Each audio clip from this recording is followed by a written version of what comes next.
Сайн уу залуусаа сони юу байна? Би одоо жим дээр байна. Үүрийн 5 цаг болж байна л да. Би одоо маш ховор үйл явдлыг харуулах гэж байна. Бен Вудвин гүйлтийн зам дээр байна. Бен хүмүүстэй мэдчлээрэй. Үгүй, ултраа. Зүгээр өгшөө. Камера унтраа. Би үүнийг пастлаач. Өгшөө, буцаад ирээ. Ястаа гоё.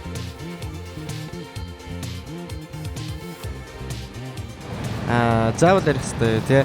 Би эмнэлэгт байхдаа нэг удаа хүн байгааг нь мэдлгүй хувц салах хөрөөний хөшгийг нээгээд орчихсон. Эмнэлэгт доогоор нүцгэн бол нэг тийм даавгаар орох хэрэгтэй байдаг штэ. Тэгээд би бурхан минь намайг уучлаарай гэж хэлээд бушуухан тэндээс гараад гүйсэн. Би 13 таа байхдаа тусланд явсан. Тэр үе сайн сэлж чадахгүй байж сэлээд тэгээд би чинь юу хийж байна нэрээ сэлж чадахгүй штэ гэж бодож байлаа. Би доошлоод X доошоо жимж эхэлсэн. Нэг аврагч намайг аврахаар шумсан. Бүх хүүхдүүд намайг шоолж инээж байсан. Би регби тоглож байхдаа хамраа углаадаас багийнхаа өнийг цогчихсон. Би нэг удаа үнэтэй ресторанд болзоонд өргөцсөн. Тэр залуу сайхан залуу байсан. Би десерт захиалаад бүх юм маш сайхан байсан. Тэгсэн чи тэр нэг инээдтэй юмээрээ би пискетл нэгээ түн рүү идчихсэн хоолоо цацчихсан. Би түүнээс үгүй гэсэн хариулт сонсоод хамгийн эвгүй байдалд орж байсан. Гэртээ арих зам хэцүүхэн байсан шүү.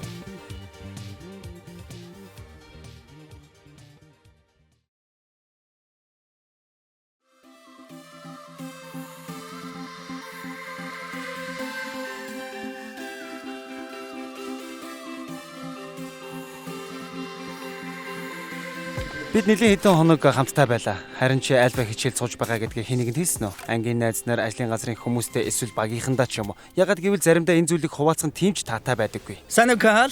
Юу вэ би? Лавг гаргийн орой ямар төлөвлөгөөтэй байна? Лавг гараг. Тийм шүү. Би хэдэн найзтайгаа нэг юмд явдаг юм л да. Нэг тийм хамтдаа хоол идээд дараа нь видео үзээд тэгээд бид ярилцдаг. Тэгээд дараа нь Чи итгэдэг зүйлдээ бүрэн итгэлтэй байсан ч гэсэн бусдад тэр тухайга ярих гэхээр эвгүй байдаг байж болно. Тэгээд би үнэхээр бусдад Есүсийн тухай ярих ёстой юу? Ер нь ийм зүйл ярих зүгээр үү? Тийм бол яаж ярих ёстой бэ? Гэх мэт асуултууд гардаг.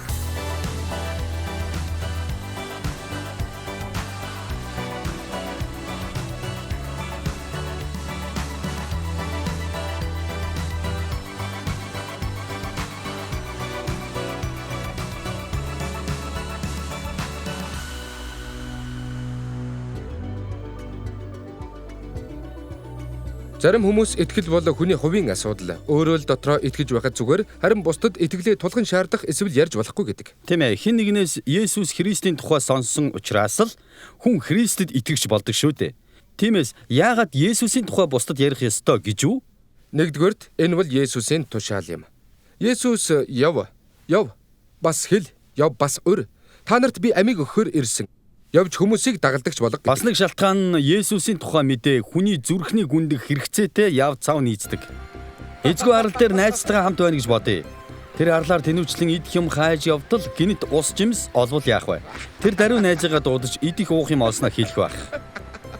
Хүмүүр сүнсэндээ яг л элсэн цөлд төөрсөн мэт ангаж цангаж аврал хайж байдаг. Тиймээс бид хүмүүст Есүсийн тухай гайхамшигт мэдээг хэлэх нь тэдний төлөө хийж болох хамгийн сайн зүйл юм аа. Зөвхөн Есүс л бидний сүнсний цангааг бүрэн гүйцэд тайлж чадна.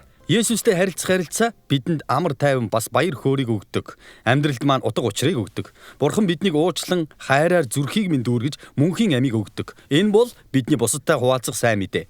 Энэ сайн мэдээг хүмүүст хэлэх нь сайн зүйл. Бэний видеог 20,000 удаа үзсэнтэй адил гайхалтай зүйлсийг хуваалцах нь зөв. Ямар видео? Тийм ээ, бид тийм зүйлийг үргэлж хийдэг. Ямар видео вэ?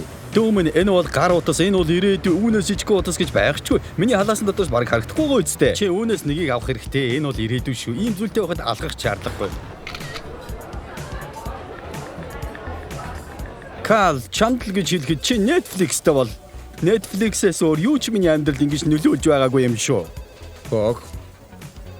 Би яаж бүртгүүлэх юм бэ? Интернетээр л. Би анх итгэгч болсныхоо дараа Есүсийн тухай бусдад ярих гал халуун хүсэлтэй байлаа. Нэг удаа Чанела гэдэг найздаа Есүсийн тухай ярьснаа мартадаггүй юм. Би хэтэрхий мэдрэмжгүй тулгсан байдалтай байсан болохоор тэмч бүдэлтэй болоогүй. Хэд хэдэн удаа ийм эсэргүүцэлтэд тулгарсны дараа миний зориг мохож айдас болж хувирсан юм да. Тийм ээ, надад ч бас айцтай тэмцэлдэж байсан үе би сургууль дээр болсон тэр явдлыг би сайн санаж байна. Найз нартайгаа сууж байтал нэг хүүхэд надаас чи яагаад Христэд итгэж болсноо ярьж өгөөч гэсэн юм. Уул нь үнэхээр сайхан боломж гарсан боловч би тэр үед буруу зүйл хэлчихвээ гэж айгаад айсандаа хөшчихсөн. Миний бодлоор ийм зүйл олон хүндэд тулгардаг. Бид эв дүгүүгээсээ болж айдас руу гулсан ордог. Гэхдээ ийм байх ёстой гэсэн үг биш. Тэгвэл бид итгэлээ хэрхэн хуваалцах вэ? Есүсийн тухай бусдад ярих өөр арга замуудыг одоо бүгдээр үзье. Эхнийх нь бид үйлдэлээрээ бусдад харуулдаг. Бидний үйлдэлээрээ харуулж байгаа хайр хүмүүсийг Есүсийн хайр руу чиглүүлдэг.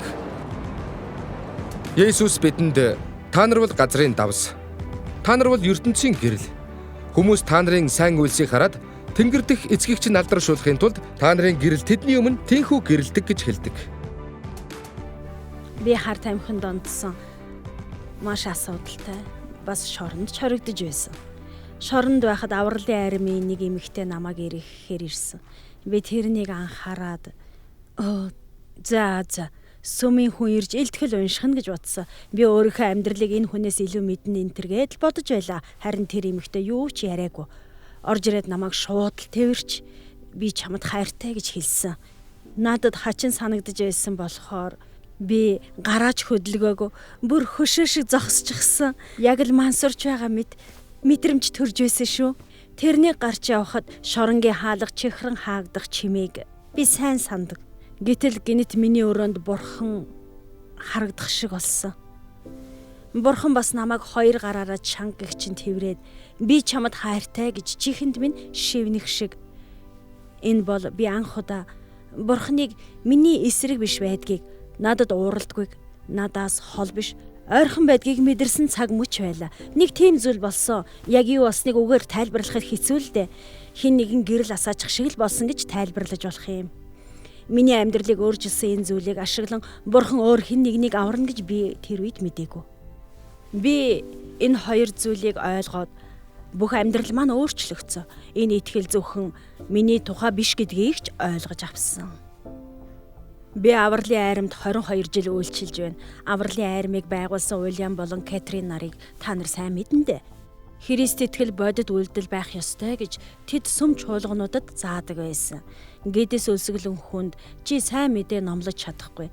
Сайн мэдээ өөрөө хүмүүст бодитоор харагдахуйц, мэдрэгдэхүйц байх ёстой. Тиймээс энэ үйлчлэлд дөнгөж хөл тавьж байгаа хүмүүсээс урд чинь ямар ажил байна? Чиний сэтгэл юунд хөдлөгдөж байна? Эргэн тойронд чинь байгаа хүмүүсийг чи таних уу гэж асуудаг. Заримдаа зүгээр л бусдыг таньж мэдэх нь ихний алхам байдгийн. Би нэгэн 14 настай хүүг таньдгийм л да. Тэр хүү өдрийн хоолны цагаар гэр бүл нь ядуурсан нэг хүүхдийн хажууд сууж л дээ. Эхэндээ тэр хүү юу ч мэдээгүй. Гэхдээ нөгөө хүүхэд юм идэхгүй байгааг анзаарсан. Тэгээд 14 настай тэр хүү өөрийнхөө хоолыг тэр хүүхдэд өгмөр санагдсан. Тэгээд өдөр бүр хоолоо тэр хүүд өгдөг болсон. Сургуулаа тараад гэртээ ирэхдээ маш их өлсөн байдаг болж ээж нь чи ямар ховдөг юм бэ гэж загнаад л ингэсэн ч тэр хүн нөгөө хүүхдэд өдөр бүр хоолоо өгдөг хэвээрээ л байсан. Янз бүрийн асуухгүй зүгээр л өгдөг. Заримдаа ойр зур юм ярина. Эцэст нь нэг өдөр тэр хүүхэд сэтгэлээ нээж энэ миний амьдралын хамгийн хүнд үе байсан. Би бүр амиа хорлохыг хүсэж байсан. Харин чи надад өдөр бүр намайг анхаарч, намайг халамжлах хэн нэгэн байгааг мэдрүүлдэг байсан гэж хэлсэн байна. Хүн бүр 14 насыг мэднэ. 14 настай сургуулийн сурагч, тийм ч мундаг, тийм ч шилдэг хүүхэд байдаггүй. Зүгээр л гонигтай байгаа нэгэндээ байгаа зүйлээ өгсөн. Тэгээд тэр хүүхдийн төлөө залбирч, бурхны хайрын тухай ярьж өгөх боломж олдсон юм. Хэрвээ чи өөрийгөө хэн гэдгийг ойлгоод энэ бүхэн боломжтой. Энэ бол сайн мэдээ, тийм биш гэж юу? Энэ бол Есүс бидний харанхуй амьдралд орж ирэн үгүйг бурхан чамайг мартаагүй, хитрхи оройтоогүй. Би чамайг бүтээсэн. Чи энэ дэлхийд хэрэгтэй, би чамайг хайрлаж бас чөлөөлнө. Чамд юу хэрэгтэй байна гэж асууж байна гэсэн үг юм. Энэ бол сайн мэдээний гол цөм, бас үнэхээр гайхамшигтай.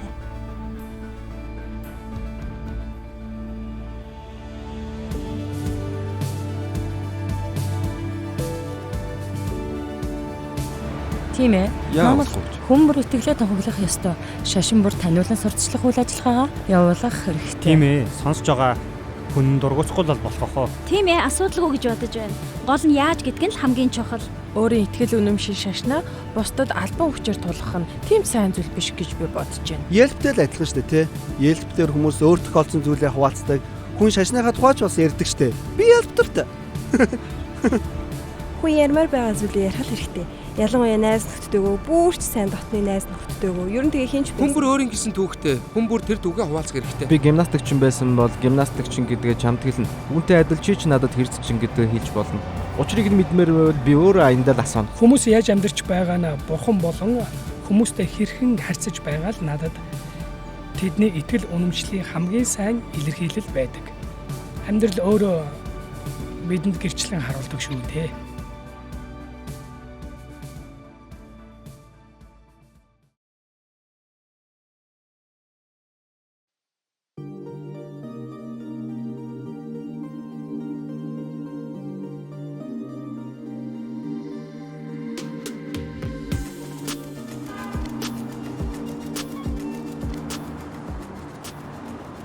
Хөөе, энийг хараа. Энэ юу вэ?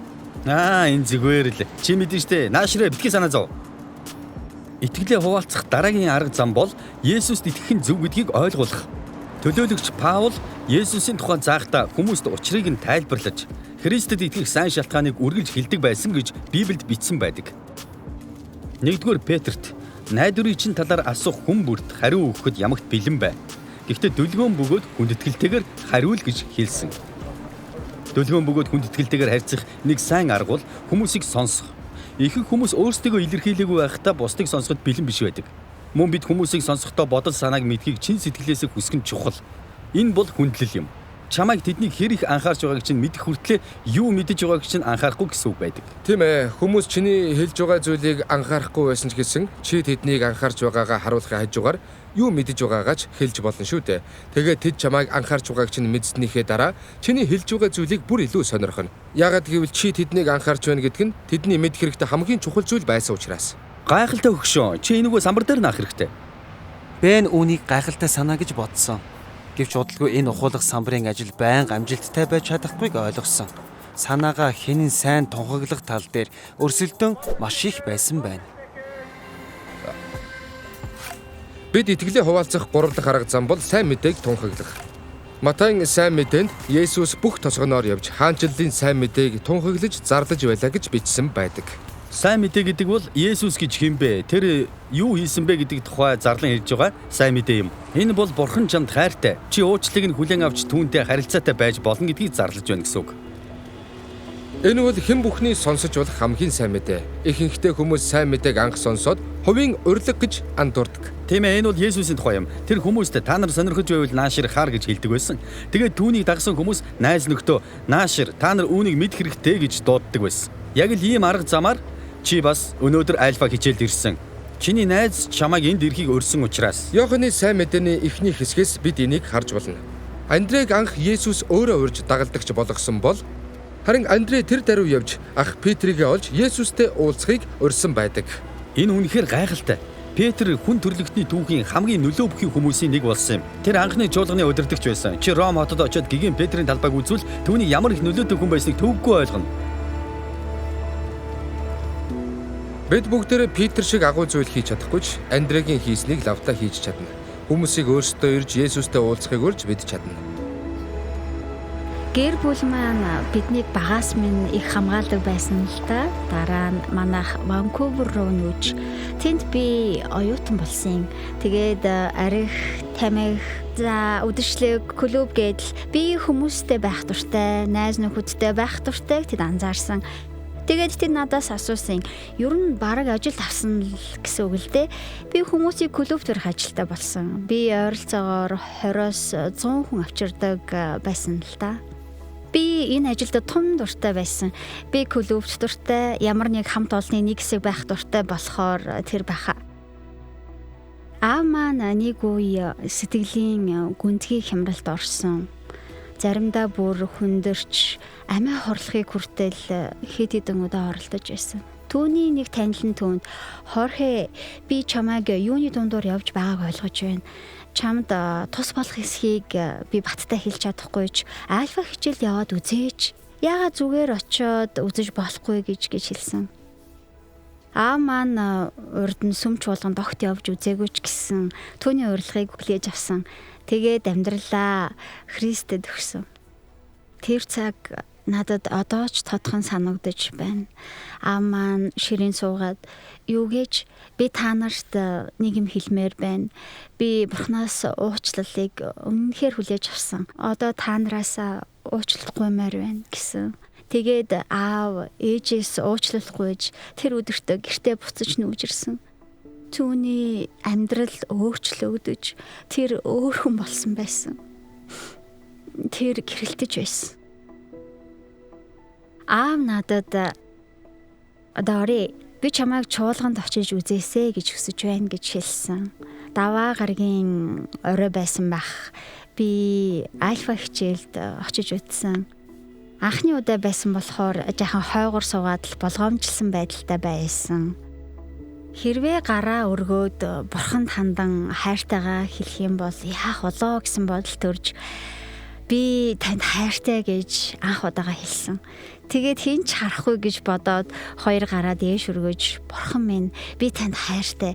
Та надад хэрэгтэй байна гэж хэлсэн. Тэр зариуд би амьдралдаа анх удаа бурхны хайрыг толгойноос хүлийн үзүүр хүртлээ бүх биеэрээ мэдэрсэн юм. 7 хоногийн дараа би бурхныг илүү их таньж мэдсэн. Яагаад хинч надад үүнийг эртхэн хэлээгүй юм бэ? Би бас энэ тухай хүмүүст үнэхээр хэлэх хэрэгтэй юм байна гэж бодсон. Тэгээд ажил дээр очиод хүн бүрийг урьж хэлсэн. Очиж үзэх хэрэгтэй шүү. Заавал ирж үзээрэй гэж тэдэнд хэлж байсан. Дараа нь дүүдээ "Хорхе, чи бас очиж үзэх хэрэгтэй" гэд дүү маань ч очсон.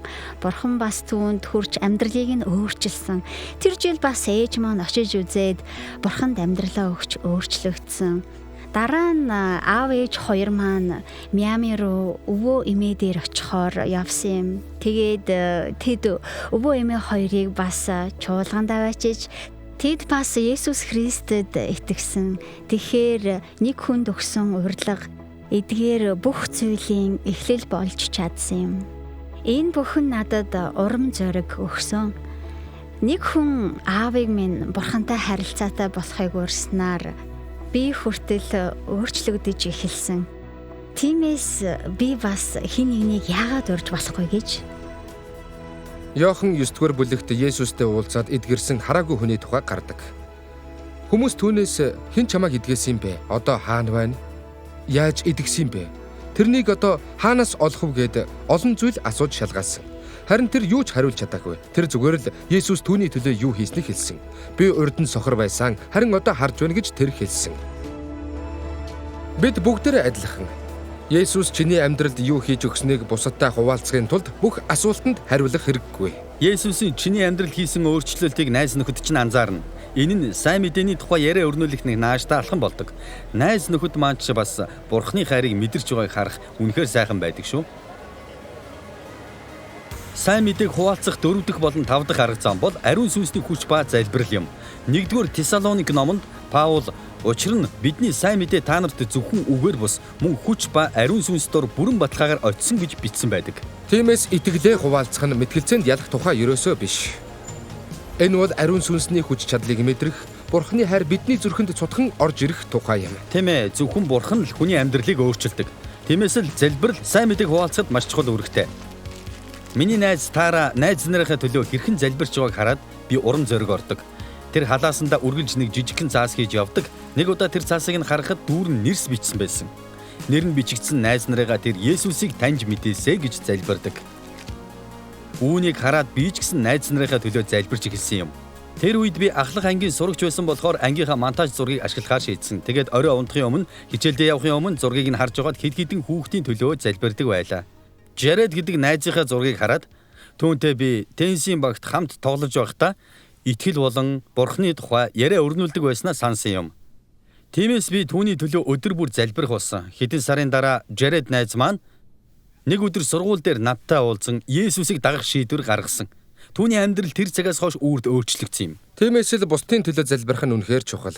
Мөн бид өөрсдийнхөө төлөө залбирх хэрэгтэй. Анхны итгэгчид хавчлагтай тулгарх үедээ эр зөргийн төлөө залбирдаг байж. Чамд тэдэнд болон өөр олон итгэгчдэд тулгарч байгаа махбодийн дарлал хавчлага ирэхгүй байж болох ч өөр хэлбэрийн хавчлагад өртөх боломжтой. Хүмүүс чамайг шоолж доогөлж болзошгүй. Тэр үед чи сайн мэдээг үргэлжлүүлэн хуваалцах зориг, хайр болон хүч чадлын төлөө залбирч болно.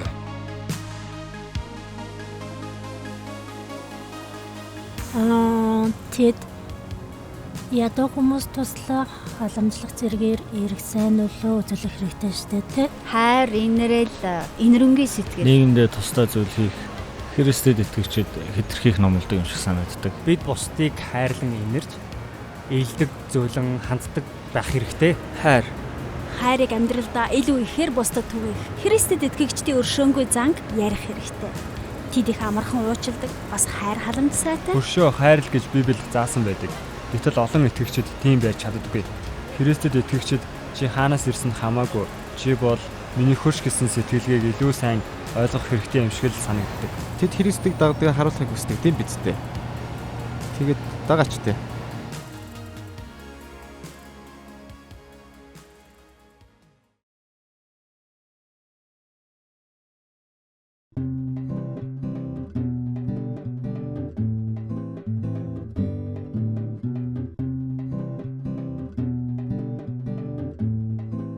Бениау Боб 1960 оны үед залуу хүн байхдаа Есүсийг дагдаг байгаагүй мөн чуулганд явна гэдэг түүний хувьд төсөөлөшгүй зүйл байсныг хэлэхэд буруудахгүй байх.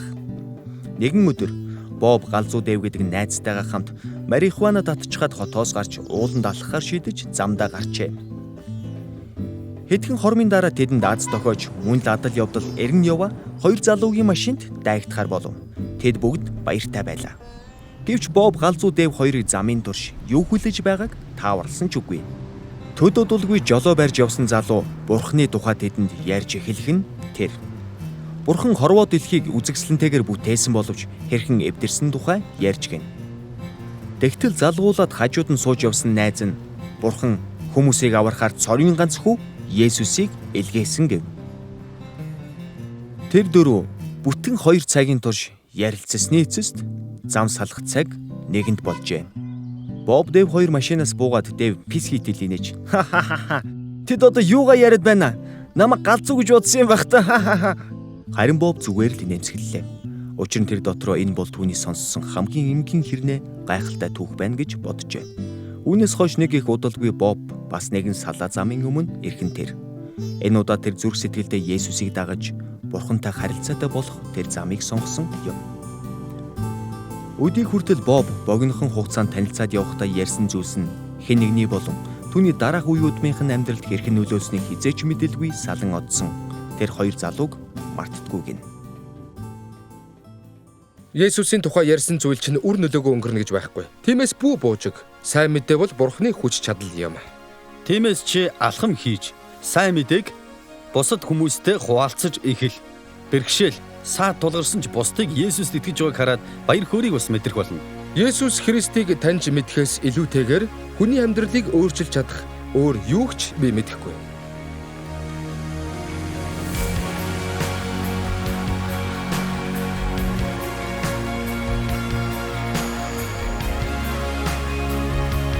За бичиж гинөө. За одоо бүгдээрээ энэ азар Джейснийг айлгацгаая. Наашир очиж цочооцгаая. Хөөе хардаа залуусаа бичлэг хийж байна штэ.